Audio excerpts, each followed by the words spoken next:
जय माता दी दोस्तों, इस बार चैत्र नवरात्रि 9 अप्रैल 2024 दिन मंगलवार से शुरू हो रही है।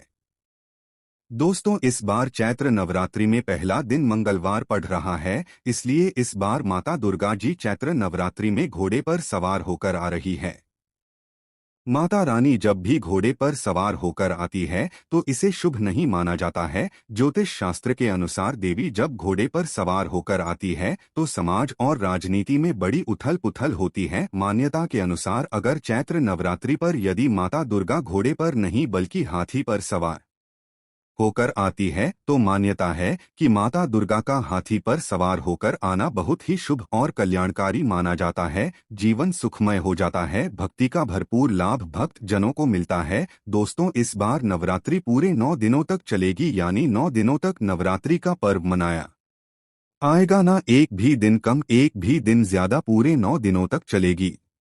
माता वैष्णव जी की पूजा, माता शेरावाली की विशेष रूप से पूजा आराधना की जाएगी। चैत्र नवरात्रि का पहला व्रत 9 अप्रैल को रखा जाएगा और अंतिम व्रत 18 अप्रैल दिन मंगलवार को रखा जाएगा और 17 अप्रैल को कन्या पूजन किया जाएगा, जो कि इस दिन नवरात्रि समाप्त हो जाएंगे। दोस्तों, आपको बता दें 9 अप्रैल को घट स्थापना का मुहूर्त सुबह 6:03 से 10:14 तक रहेगा। दोस्तों, चलिए अब जानते हैं नवरात्रि में कौन कौन सी सब्जी नहीं खाना चाहिए और कौन कौन सी सब्जी खाना चाहिए और कौन सा फल खाने से व्रत टूट जाता है। आइए जानते हैं नवरात्रि में क्या खाएं और क्या नहीं खाएं और क्या पीना चाहिए और कौन सा फल खाना विशेष और शुभकारी माना गया है। आज हम आपको विस्तार से बताएंगे, लेकिन आगे बढ़ने से पहले माता रानी के सच्चे भक्त इस वीडियो को एक लाइक अवश्य कर दें और कमेंट बॉक्स में अपनी राशि जरूर डाल देना। आपकी राशि के अनुसार कोई भी ऐसा उपाय होगा जो इस नवरात्र में करके आप लाभ पा सकते हैं, तो वह हम आपके कमेंट का रिप्लाई में बता देंगे। दोस्तों, शास्त्रों के अनुसार बताए गए व्रत किसी भी प्रकार के क्यों ना हो, उनसे जुड़े नियमों का पालन करना अति आवश्यक माना जाता है, क्योंकि जो मन के मुताबिक किया जाए वह संघर्ष नहीं कहलाता। कहा जाता है कि मनोकामना को पूर्ण करने के लिए थोड़ा सा संघर्ष यानी कि तपस्या तो करनी ही पड़ती है। इसीलिए ऐसी मान्यता है कि व्रत को पूर्ण विधि विधान से किया जाना चाहिए, तब आपको व्रत का पूर्ण लाभ फल प्राप्त होता है। अति उत्तम और शीघ्र दीर्घायु वरदान प्राप्त होता है। आपकी सभी मनोकामनाएं शीघ्र ही माता रानी पूर्ण करती है। ऐसे व्यक्ति को मरने के बाद माता रानी के चरणों में स्थान मिलता है, वह सदैव माँ की सेवा करता है। ऐसा भक्त स्वर्ग लोक में जाता था है। इसीलिए हर शास्त्र यही कहता है कि सच्चे दिल से अगर आपके मन में ईश्वर के प्रति श्रद्धा हो तो बिन पूजा पाठ के ही सारा फल मिल जाता है, और अगर मन में ईश्वर के प्रति शंका हो तो उस मनुष्य को कई जन्मों तक सुख नहीं मिलता, वह नरक में ही भटकता रहता है। भागवत गीता में भगवान श्री कृष्ण जी ने स्वयं कहा था, जो मनुष्य सच्चे हृदय से ईश्वर को पुकारता है तो उसका नाता उस शक्ति से जुड़ जाता है जिसे आपने सच्चे हृदय से पुकारा था। इसलिए भगवान भी कहते हैं कि सच्चे हृदय से ही ईश्वर को पुकारो तो वह आपकी हर मनोकामना को पूर्ण करते हैं। दोस्तों, कई लोग ऐसे हैं जो भगवान के सामने घंटों पूजा पाठ करते हैं तथा रोते हैं, फिर भी भगवान उनकी कभी नहीं सुनता। दरअसल जब आप सच्चे मन से ईश्वर को पुकारते ही नहीं है तो भला वह आपकी पुकार कैसे सुनेंगे। दोस्तों, यह तो थी वह बातें जो भक्त और भगवान के बीच की है। अब हम जानते हैं नवरात्रों के दौरान क्या नहीं खाना चाहिए और क्या नहीं पीना चाहिए और कौन सा फल खाने से व्रत संपूर्ण और सफल हो जाता है। दोस्तों, चाहे मर जाना भूल कर भी नवरात्रि के दिनों में पानीपुरी कभी मत खाना, क्योंकि इस दिन कभी कभी बीच में शुक्रवार पर जाता है और शुक्रवार को मां संतोषी का दिन कहा जाता है। माता संतोषी खट्टी चीज खाने वाले व्यक्ति से हमेशा क्रोधित रहती है, नाराज रहती है, क्योंकि नवरात्रों में माता संतोषी जागृत अवस्था में हो जाती हैं। माता संतोषी की शक्ति नवरात्रों में कई करोड़ गुना बढ़ जाती है। नवरात्रों में जब शुक्रवार पर जाए तो इमली नहीं खाना चाहिए। माता संतोषी रुष्ट हो सकती है, आपको दंड दे सकती है। नींबू नहीं खाना चाहिए। वैसे तो नवरात्रि के व्रत में नींबू खा लेना चाहिए, लेकिन याद रखना शुक्रवार हो तो माता संतोषी के क्रोध से बचने के लिए नींबू नहीं खाना है। इस दिन नींबू का त्याग करना चाहिए। दोस्तों, पानीपुरी क्यों नहीं खाना चाहिए, क्योंकि उसमें लहसुन प्याज होता है और खट्टा भी होता है, जो व्रत को भंग कर सकता है, पाप लग सके। आता है ध्यानपूर्वक। अगर आप शुक्रवार को खतरा नहीं खाते हैं तो माता संतोषी आपको धन धान्य से मालामाल कर देती है, आपके घर में अपना आवास बना लेती है। बस शुक्रवार के दिन, नवरात्रों के दिनों में इस चीज का त्याग करना चाहिए, पालन करना चाहिए। नवरात्रों में लहसुन, प्याज और खट्टा, फिर चाहे आपने व्रत भी नहीं रखा है फिर भी आपको शुक्रवार के दिन या अन्य दिनों में लहसुन प्याज नहीं खाना चाहिए। लेकिन हाँ, पानी पूरी आप खा सकते हैं, वह भी जब नवरात्रि समाप्त हो जाए। दोस्तों, नवरात्रि के दिन सेब जरूर खाना चाहिए। शास्त्रों में बताया जाता है कि भगवान के भोग में से सेब आदि जरूर अर्पित किया जाता है। अगर आपका व्रत है तो आपको सेब जरूर खाना चाहिए। केला, पपीता, तरबूज और मीठे अंगूर जरूर खाना चाहिए। इन फलों से व्रतधारी को शक्ति मिलती है और व्रत संपूर्ण हो जाता है। शास्त्रों में बताया जाता है कि नवरात्रों के दिनों में सीताफल जरूर खाना चाहिए। सीताफल खाने से 20 ऐसी बीमारियां हैं जो खत्म हो जाती हैं, माना जाता है। नवरात्रों के दिनों में सीताफल का घर में प्रवेश होना बड़ा ही शुभ माना गया है। सीताफल खाने से नवरात्रि का व्रत सफल हो जाता है, क्योंकि इसमें माता सीता का आशीर्वाद मिला हुआ होता है। माना जाता है भगवान राम के वनवास के दौर में माता सीता ने यही फल खाया था। नवरात्रि के दौरान इसे जो भी खाता है उसे दुखों का सामना नहीं करना पड़ता। सीताफल आपको जरूर खाना चाहिए। माता सीता प्रसन्न होती है और आशीर्वाद देती है। दोस्तों, नवरात्रों में तेल की तली हुई हरी मिर्च खा सकते हैं, लेकिन कम मात्रा में खाना है। व्रत के दौरान ज्यादा तीखा नहीं खाना चाहिए। व्रत में तीखा खाने से व्रतधारी की जो पेट की आग पर होती है उसमें जख्म हो सकते हैं। क्योंकि इस दौरान हम व्रत का पालन करते हैं तो हमारे पेट में कुछ नहीं होता, इसीलिए हल्का खाना खाना सर्वप्रिय और उत्तम माना जाता है। व्रतधारी को रसीले आलू अवश्य खाना चाहिए, इससे हमारे शरीर में ऊर्जा की भरपूर जरूरत होती है, पूरी हो जाती है। आप आलू का पानी पी सकते हैं। रसीले आलू जरूर खाना चाहिए। दोस्तों, नवरात्रों में भिंडी की सब्जी जरूर खाना चाहिए। भिंडी में कई ऐसे पोषक तत्व होते हैं जो हमारी हड्डियों को मजबूत बनाते हैं।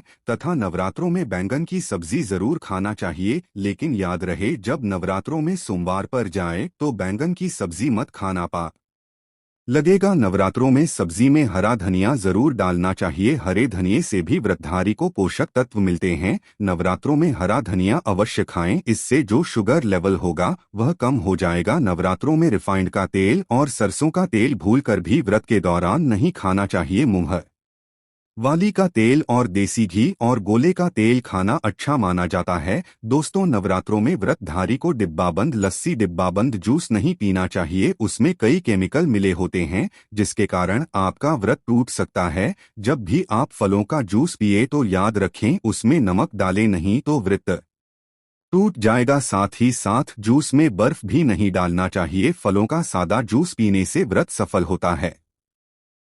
दोस्तों, नवरात्रि के दौरान सिंघाड़े का आटा या कूटू का आटा खाने से पहले यह देख लें कि आटा पुराना नहीं होना चाहिए, क्योंकि पुराने आटे में कीड़े वगैरह पड़ जाते हैं जिसके कारण आपका व्रत टूट सकता है। क्योंकि यह छोटे छोटे कीड़े हमें दिखाई नहीं देते और आपके मुंह तक पहुंच जाते हैं। ऐसा आटा खाना मतलब कीड़े मकोड़ों का मांस खाने के बराबर माना गया है। दोस्तों, नवरात्रि के दौरान आप शाम के समय खाने में दही ले सकते हैं, आलू वगैरह खा सकते हैं, आलू के चिप्स खा सकते हैं, साबूदाने की टिकिया बनाकर खा सकते हैं, साबूदाने की खिचड़ी खा सकते हैं, आलू के पापा भी खा सकते हैं। कि सब्जियां तो ऐसी हैं जो नवरात्रि के दौरान भोजन में शामिल कर सकते हैं। इससे आपको एनर्जी मिलेगी और व्रत सफल हो जाएगा। नवरात्रि के दौरान आप दूध पी सकते हैं जो आपको ताकत देगा। चाय वगैरह भी पी सकते हैं, लेकिन याद रहे उसमें नमक न डालें। चाय नमक डालने से व्रत भी टूट जाएगा और हड्डियां भी गल जाती है। एक बात का ध्यान रहे, व्रतधारी को पेट भर खाना यानी गले तक भोजन नहीं करना चाहिए, नहीं तो व्रत रखने का कोई भी फायदा नहीं होगा। थोड़ा थोड़ा खा सकते हैं। दोस्तों, नवरात्रि के 9 दिन आदिशक्ति माँ दुर्गा को समर्पित होते हैं। नवरात्रि के 9 दिन माता रानी के 9 अलग अलग स्वरूपों का पूजन किया जाता है। नवरात्रि के 9 दिनों तक माता रानी को अलग अलग स्वरूप के हिसाब से अलग अलग भोग अर्पित किए जाते हैं। लेकिन क्या आप जानते हैं, कुछ ऐसी वस्तुएं हैं जिन्हें नवरात्र के दौरान भूलकर भी माता रानी को अर्पित नहीं करना चाहिए। अगर इन वस्तुओं को आप गलती से भी माता रानी को अर्पित कर देते हैं तो आपको व्रत और पूजन का पूर्ण लाभ नहीं होगा। इसीलिए माता रानी की कृपा प्राप्त करने के लिए आपको यह जानना अति आवश्यक कि वह कौन सी ऐसी वस्तुएं हैं जो माता रानी के पूजन में भूलकर भी इस्तेमाल नहीं करना चाहिए। तो आइए मां का जयकारा लगाते हुए वीडियो को शुरू करते हैं। दोस्तों, नंबर 1, नवरात्रि के दौरान शादीशुदा महिलाओं को सफेद कपड़े पहनकर पूजा पाठ नहीं करना चाहिए, साथ ही साथ काले कपड़े भी नहीं पहनना। आइए, इससे पूजा व्रत आदि खंडित हो जाती है। माता की चौकी जब आप लगाएं तो उसके नीचे कागज नहीं लगाना चाहिए। माता की चौकी हमेशा लाल कपड़ा बिछाकर ही बनाना चाहिए। हमेशा याद रहे, नवरात्रों के 9 दिनों तक व्रतधारी को अपना आसन मां की चौकी के आगे ही लगाना चाहिए और वहीं पर आपको सोना चाहिए। यह मंदिर को नवरात्रों के दौरान अकेला नहीं छोड़ा जाता, बहुत ही अशुभ माना जाता है। आप ही सोचिए, माता रानी 9 दिनों के लिए धरती पर आकर आपके घर में रहने के लिए आई है और ऐसे में आप उन्हें अकेला अगर छोड़ते हैं तो माता भी आपको छोड़कर चली जाएंगी। वह कहेंगी, इसको मेरी जरूरत नहीं है। वह अकेली पड़ जाती है, इसीलिए माता के पास में ही सोना चाहिए।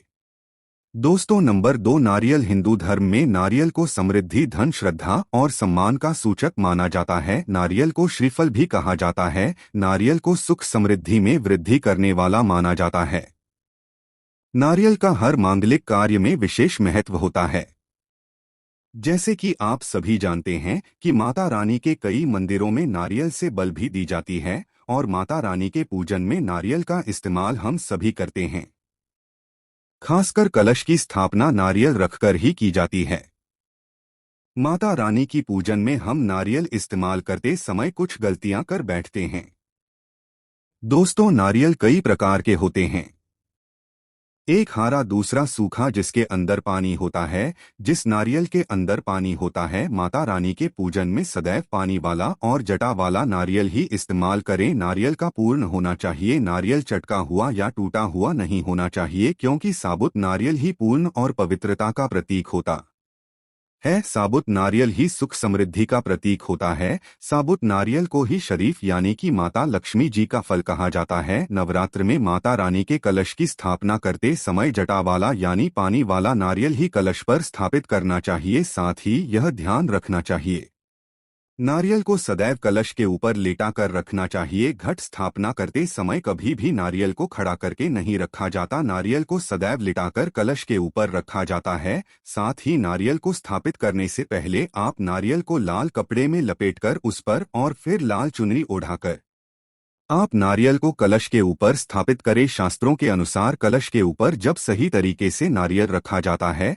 और सही प्रकार का नारियल रखा जाता है, तभी ही व्रत और पूजन का पूर्ण फल प्राप्त होता है। यह भी ध्यान रहे कि महिलाएं माता रानी को नारियल अर्पित कर सकती हैं, लेकिन कभी भी माता रानी के सामने नारियल को भूलकर भी न तोड़े, क्योंकि नारियल बीज रूप होता है और स्त्रियां बीज रूप से ही शिशु को जन्म देती। इसीलिए कभी भी महिलाओं को नारियल नहीं तोड़ना चाहिए। दोस्तों, नंबर 3, लंग। लंड हम सभी माता रानी के पूजन में इस्तेमाल करते हैं, लेकिन लौंग कायस्थ माल करते समय एक बहुत बड़ी गलती कर बैठते हैं। हमेशा ध्यान रखना चाहिए कि माता रानी को सदैव फूल वाली लौंग ही अर्पित करना चाहिए। जिसके ऊपर फूल नहीं होता या फिर जैसे के पीछे लकड़ी की डंडी नहीं होती, उसको आप माता रानी के पूजन में भूल कर भी इस्तेमाल न करें। फूल वाले लोगों को ही पूर्ण माना जाता है और माता रानी की पूजन में कोई भी अपूर्ण वस्तु, कोई भी खराब वस्तु या टूटे हुए अक्षत इस्तेमाल नहीं करना चाहिए। इसीलिए सदैव माता रानी की पूजन में फूल वाली लौंग का ही इस्तेमाल करें। दोस्तों, नंबर 4, तुलसी के पत्ते अर्पित नहीं करने चाहिए। माँ दुर्गा के पूजन में तुलसी पत्र का थे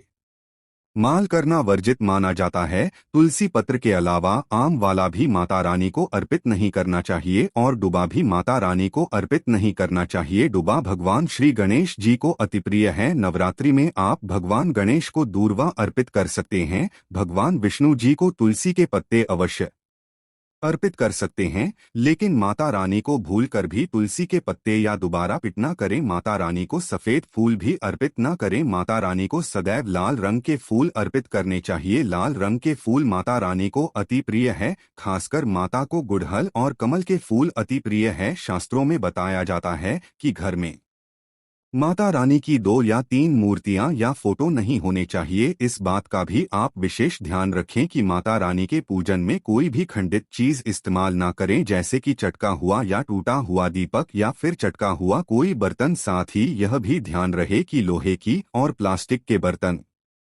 आप माता रानी के पूजन में इस्तेमाल न करें, क्योंकि प्लास्टिक के चाइनीज बर्तन हड्डियों के पाउडर से मिलकर बनते हैं। ऐसा न करें। ऐसे बर्तनों को माता रानी के पूजन से सदैव दूर रखें। माता रानी को जो पुष्ट कर रहे हैं उन्हें सूंघना नहीं। सूखे हुए फूल या गिरे हुए फूल या फिर मुरझाए हुए फूल माता को अर्पित न करें।